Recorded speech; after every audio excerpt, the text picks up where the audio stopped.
आज अपन बात करेंगे कक्षा 10 की एक्सरसाइज नंबर 2 बहुपद। बहुपद के बारे में अपन बात करें तो बहुपद किसे कहते हैं, बहुपद कितने प्रकार के होते हैं, और उसके आगे अपन बात करेंगे बहुपदों के शून्यक निकालना और उस बहुपद का जो है शून्यकों का ज्यामितीय अर्थ। ये एक्सरसाइज 2.1 है, इसके बारे में अपन बात करेंगे। तो सबसे पहली हेडिंग है अपने पास चर राशियाँ। सर इसको इंग्लिश में बोलते हैं वेरिएबल, इंग्लिश में बोलते हैं इसको वेरिएबल।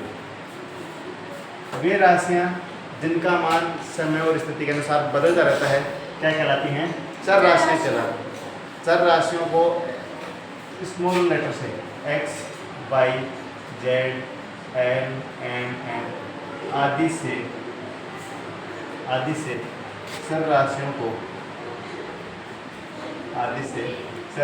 को प्रदर्शित करते हैं। चर के बाद में आता है अपने पास अचर। अचर को अपन बोलते हैं कांस्टेंट। अचर को बोलते हैं कांस्टेंट। वे राशियां जिनका मान नहीं बदलता है या परिवर्तित नहीं होता है उनको अपन कहते हैं अचर। जैसे मैं लिखूं यहाँ पे, जिनका मान परिवर्तित नहीं होता है, जिनका मान परिवर्तित नहीं होता है अचर कहलाते हैं। जैसे उदाहरण की बात करें 7, 11, 15। अब ये जो 7 है ये कहीं पे भी किसी भी स्कूल का विद्यार्थी, कोई भी व्यक्ति इसको 7 ही पढ़ेगा। इसका मान समय, स्थिति, व्यक्ति के अनुसार नहीं बदलेगा। तो ये क्या हुआ? एक अचर। इसी प्रकार से 11 है, एक अचर है। 15 है, वो भी क्या है? अचर। अब इसको आगे बात करें अपन बहुपद की। बहुपद से पहले हम अपन काम में ले व्यंजक।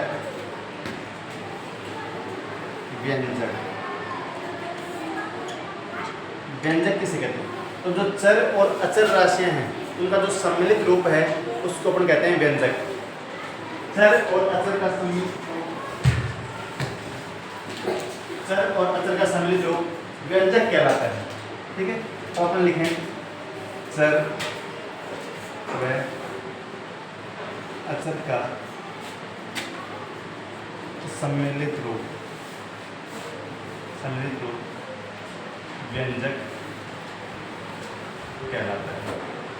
चर और अचर का सम्मिलित रूप क्या कहलाता है? व्यंजक कहलाता है। इसके बाद में अपन बात करेंगे। अभी अपने को यहाँ से व्यंजक और बहुपद में अंतर समझ में आएगा। अगला है अपना बहुपद। तो बहुपद भी क्या है? चर व अचर का सम्मिलित रूप क्या कहलाता है? बहुपद। लेकिन बहुपद में जो चर पद है उसकी जो घात है वो एक पूर्ण संख्या होनी चाहिए।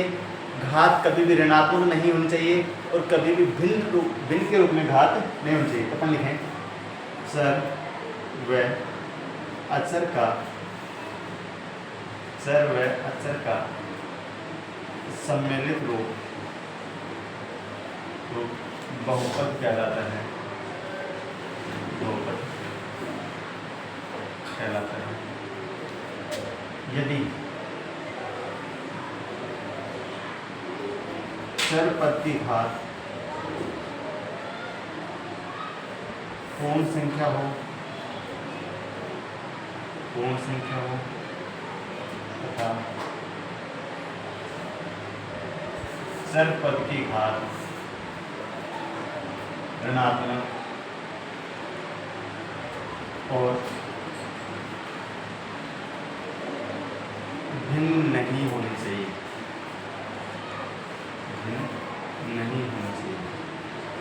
यदि चर पद की जो घात है वो पूर्ण संख्या है और ऋणात्मक भिन्न नहीं है तो ऐसा जो व्यंजक है वो क्या कहलाता है? बहुपद। तो अपन यहाँ से ये कह सकते हैं कि प्रत्येक बहुपद जो है वो एक व्यंजक होता है, लेकिन प्रत्येक व्यंजक बहुपद हो ये जरूरी नहीं होता, क्योंकि व्यंजक में जो चर और अचर पद हैं उसमें जो चर पद है उसकी घात ऋणात्मक भी हो सकती है, उसकी घात भिन्न भी हो सकती है। तो ऐसा व्यंजक भी हो सकता है, लेकिन बहुपद यदि वो है तो उसमें चर पद की जो घात है वो ऋणात्मक भी नहीं होगी और न ही भिन्न होगी। इसके आगे अपन बहुपदों कुछ उदाहरण लिखें।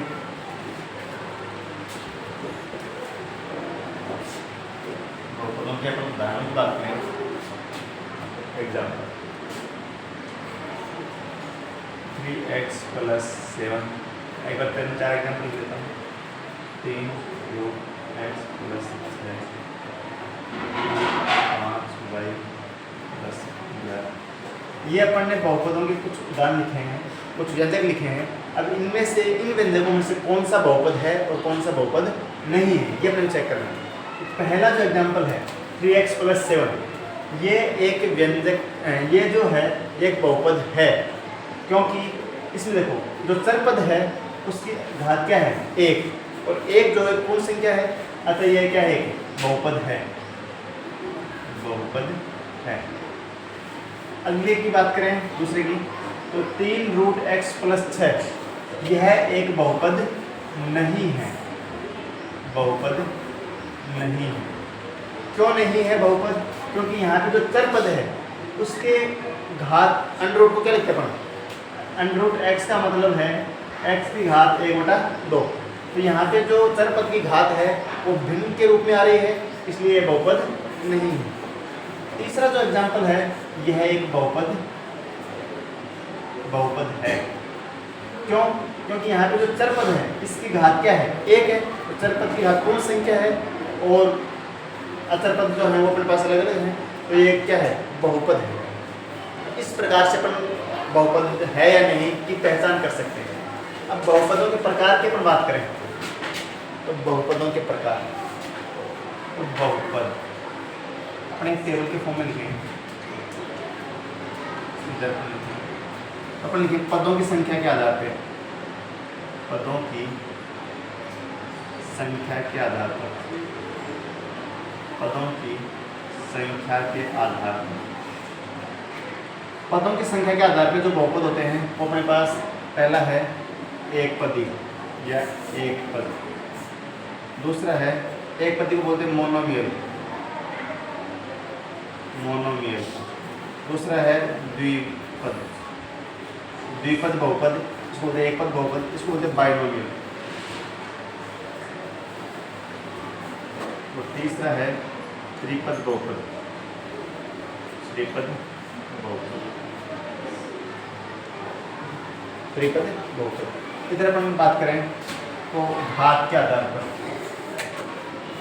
घात के आधार पर, घात के आधार पर बहुपद होते हैं रैखिक बहुपद,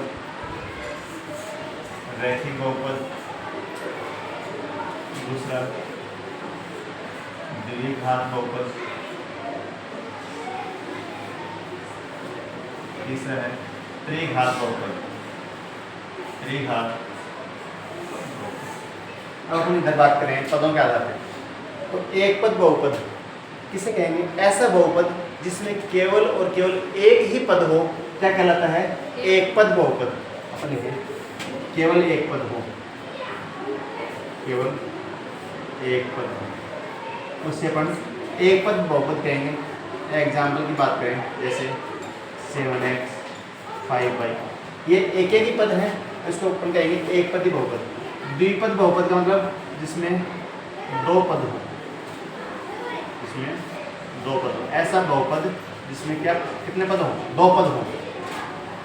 अब जो पद हैं उनको अपन प्लस और माइनस से, जहाँ पे प्लस माइनस आए वहाँ को अलग हो जाएंगे, तो उसको अपन लिखेंगे, ठीक है। तो इसके उदाहरण लिखें, एग्जाम्पल लिखें इसके 3x + 5 9m + 6। अब देखो यहाँ पे एक पद ये है, एक पद ये है, ये कैसा बहुपद है? द्विपद बहुपद। आगे अपन बात करें त्रिपद बहुपद, इसको पोलिनोमियल बोलते हैं, ट्राइनोमियल, ट्राइनोमियल। इसके एग्जाम्पल जिसमें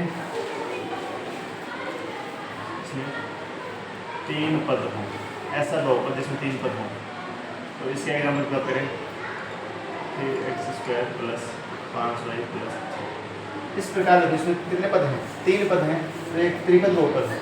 अब घात के आधार पर बात करें तो सबसे पहले तो हम बात करें घात की। घात किसे कहते हैं? तो किसी भी बहुपद में, किसी बहुपद में चर पद की अधिकतम घात, चर पद की अधिकतम घात बहुपद की घात कहलाती है।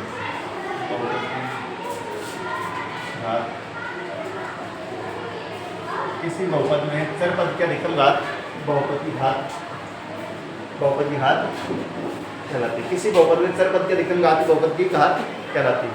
जैसे अब रैखिक बहुपद की बात करें तो यदि किसी बहुपद में चर पद की अधिकतम घात 1 है तो उस बहुपद को अपन क्या कहेंगे? रैखिक बहुपद। घात कितनी होगी? बहुपद की घात 1 होगी, उसे क्या कहेंगे? रैखिक बहुपद। यदि घात बहुपद की घात 2 हो, चर पद की घात कितनी हो? 2 हो, तो उसे अपन द्विघात बहुपद कहेंगे। और यदि चर पद की घात 3 हो तो उसे अपन कहेंगे त्रिघात बहुपद। अब इसके आगे अपन बात करें, ये हो गया घात के आधार पर रैखिक बहुपद। रैखिक बहुपद को बोलते हैं लीनियर पॉलिनोमियल, इसको बोलते हैं क्वाड्रेटिक पॉलिनोमियल, और ये अपना त्रिघात बहुपद है। ठीक है, इसको पॉलिनोमियल इंग्लिश में जनरल पॉलिनोमियल बोलते हैं बहुपद को। तो अपन लिखें, अब इसके आगे अपन बात करें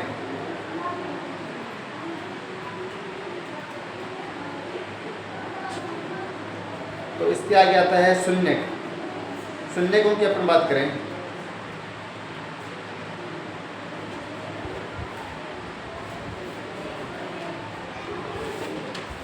तो शून्यकों की बात करें तो सबसे पहले अपन यहाँ पे लिखेंगे शून्यक।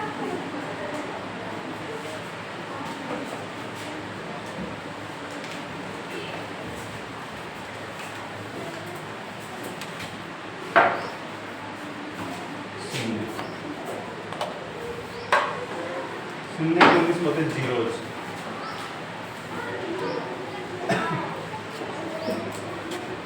शून्य क्या होते हैं? अपने पास कोई भी बहुपद है, उस बहुपद में चर राशि का वह मान रखें या कोई ऐसा मान रखें जिससे रखने पर पूरा बहुपद का मान क्या हो जाए?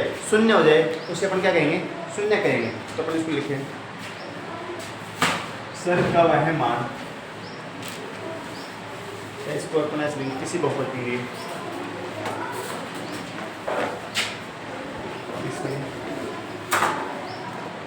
बहुपद के लिए, किसी बहुपद के लिए चर का वह मान, किसी बहुपद के लिए चर का वह मान, किसी बहुपद के लिए चर का वह मान जिसे बहुपद में रखने पर संपूर्ण बहुपद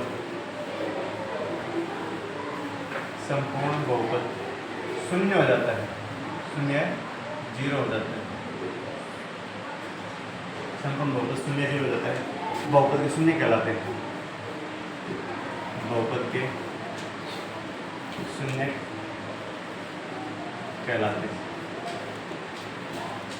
अब इसके एग्जाम्पल की अपन बात करें तो इसका अपन को एग्जाम्पल लें।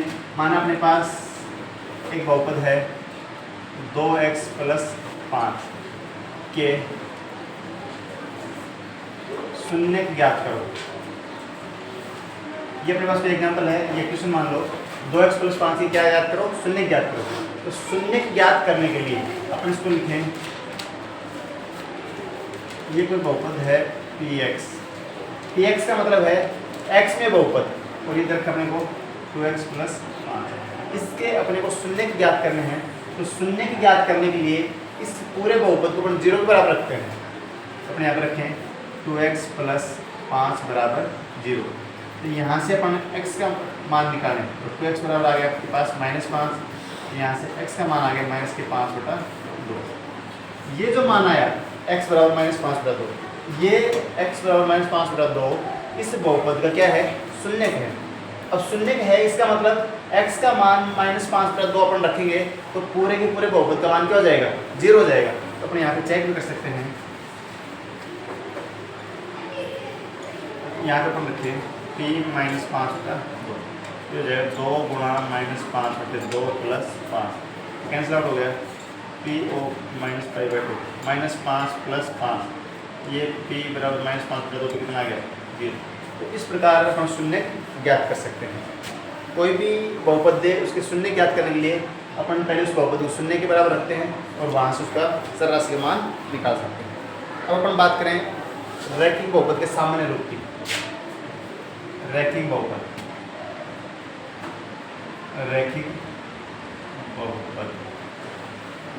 का सामान्य रूप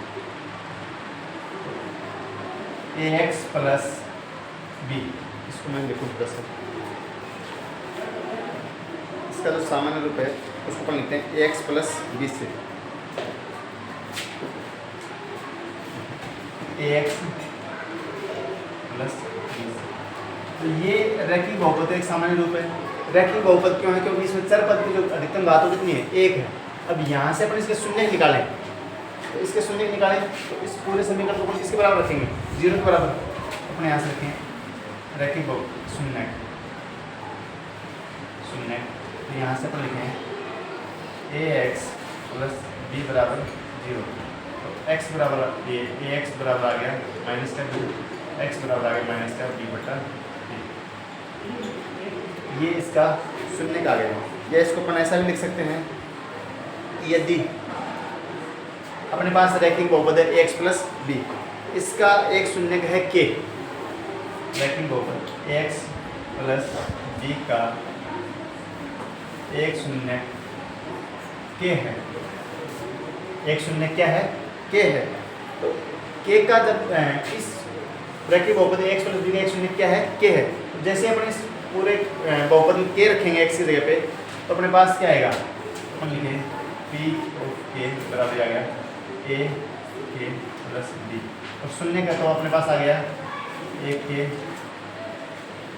प्लस b बराबर 0। यहाँ से k का जो मान आएगा वो आएगा माइनस b बटा a। k का मान क्या आ गया? माइनस b बटा a।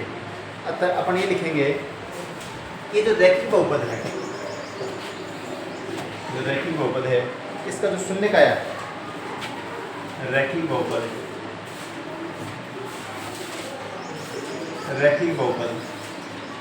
x प्लस b का, तो यहाँ से अपन लिखें तो यह है अपने पास x बराबर माइनस b बटा a। यह आ गया अपने पास। अब यहाँ पे माइनस b बटा जो a है, ये जो b है ये तो है अचर पद, तो अपने यहाँ पे लिखें माइनस b की जगह क्या लिखा अपन ने? अचर पद बटे में a क्या है? x का गुणांक, तो अपन लिखें x का गुणांक। तो ये अपने पास आ गया इसका शून्य। रैखिक बहुपद जो है इसका standard form x plus b है। यहाँ पे a जो है इसका मान 0 के बराबर नहीं होना चाहिए, ये जरूर पुलिस है। अब इसके बाद अपन बात करें द्विघात बहुपद की। तो द्विघात बहुपद का सामान्य रूप इसको अपन लिखते हैं ax square plus bx plus c। ये द्विघात बहुपद क्या है? सामान्य रूप, जहाँ a b c वास्तविक संख्याएं हैं, a b c क्या है? वास्तविक संख्याएं हैं, और a नॉट इक्वल टू क्या है? 0। a का मान 0 नहीं होना चाहिए। अब इस बहुपद में चर की अधिकतम बात करनी है 2 है, इसलिए कैसा बहुपद है? द्विघात बहुपद है। अब द्विघात बहुपद है तो इसके कितने शून्य आएंगे? 2 शून्य आएंगे। द्विघात बहुपद के कितने शून्य होंगे? 2 शून्य होंगे। अब अपन बात करें, मान लीजिएगा अपने पास कोई n घात का बहुपद है, n घात का बहुपद है, तो उसके अधिकतम कितने शून्य होंगे? n घात के बहुपद में अधिक से अधिक n शून्य होंगे। नोट, n घात के बहुपद में अधिकतम n शून्य, जितनी घात का बहुपद है उसके अधिकतम उतने शून्य होंगे। जैसे रैखिक बहुपद है तो शून्य कितने होंगे? 1। द्विघात बहुपद है तो शून्य कितने होंगे? 2। त्रिघात बहुपद है तो शून्य कितने होंगे? अधिकतम 3 होंगे। अब अपन इसकी बात करें, इसके आगे अपन बात करें शून्यकों का ज्यामितीय अर्थ की बात करें। शून्यकों का ज्यामितीय अर्थ,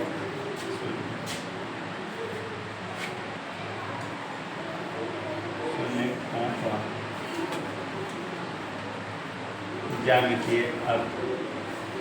तो शून्यकों का ज्यामितीय अर्थ सीधा सा ये है कि कोई भी बहुपद है, आपको इसमें ग्राफ मिलेगा और वो जो ग्राफ है उस ग्राफ में जो रेखाएं हैं वो x अक्ष को कितनी बार काटती हैं। जितनी बार x अक्ष को रेखाएं स्पर्श करेंगी या काटेंगी उतने ही उस बहुपद के क्या होंगे, शून्यक होंगे। जैसे यदि ग्राफ में जो रेखा है वो x अक्ष को एक बार काटती है तो शून्यकों की संख्या कितनी हो जाएगी, एक। दो बार यदि काटती है तो शून्यकों की संख्या कितनी हो जाएगी, दो। अब इसमें जो रैखिक बहुपद है, रैखिक बहुपद में जो ग्राफ बनता है, रैखिक बहुपद में सरल रेखा बनती है और द्विघात बहुपद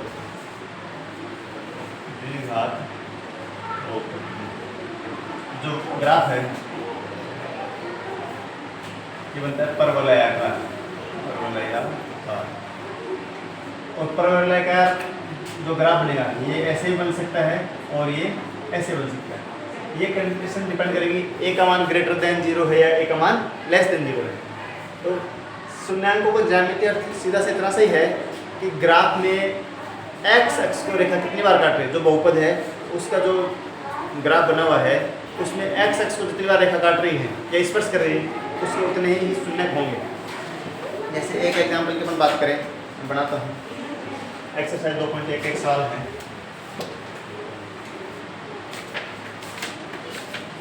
ये है अपने पास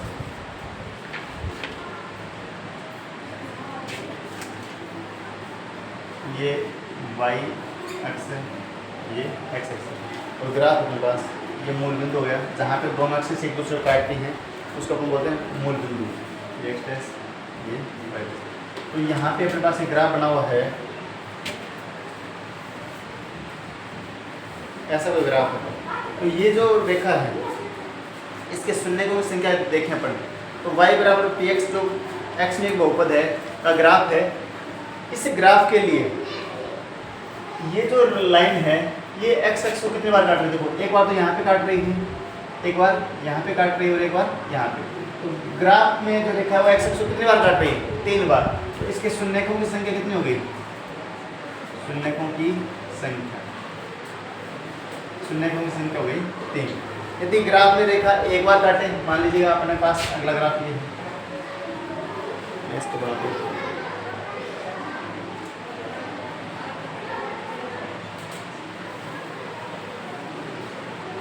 यहाँ पे देखो ये जो ग्राफ बना पैराबोलिक ग्राफ, इसमें जो ये ग्राफ की लाइन है ये x अक्ष को एक बार टच कर रही है, एक बार काट रही है।